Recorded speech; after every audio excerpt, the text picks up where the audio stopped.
Une matinée comme toutes les autres au marché de Bégamé. C'est un jour de ravitaillement pour Sandra qui est agréablement surprise par la baisse des prix de certains produits vivriers. Avant, on payait le maïs par exemple à 300, 350. Maintenant, c'est à 250. C'est bon, c'est abordable. Ça nous aide à améliorer le panier de la ménagère. Plusieurs facteurs sont à la base de la fluctuation des prix. Dans le cas des produits vivriers, tout dépend du niveau de production.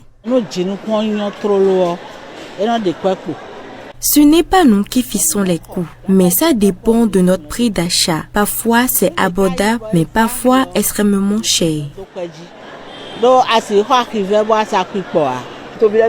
Il faut que les usagers puissent avoir suffisamment d'argent pour payer, sinon on ne vend pas. Lorsque l'offre est abondante, c'est qu'il y a beaucoup de produits sur le marché.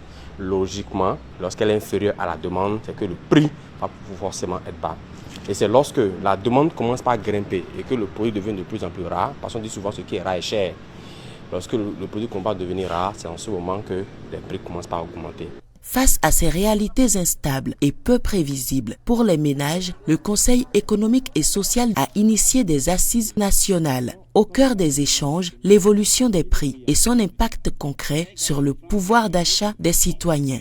Le CS veut structurer les habitudes, les engagements et la responsabilité de chacun devant la gestion de ses besoins en fonction des ressources qui sont disponibles. Et forcément, on va finalement arriver vers des choix. C'est un concept politique, un concept citoyen, mais un concept de résilience.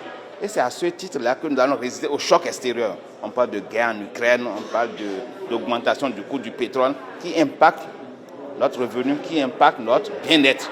Donc le CES s'engage à ce que tous les acteurs politiques, les syndicalistes, on puisse se sensibiliser, on puisse éduquer la population vraiment à faire ces trois éléments fondamentaux. Le choix responsable, la production locale et la consommation locale. À travers l'initiative Panier citoyen, le Conseil économique et social entend rapprocher les politiques économiques et sociales du vécu quotidien des populations. L'objectif est de transformer les données macroéconomiques en actions concrètes de progrès social.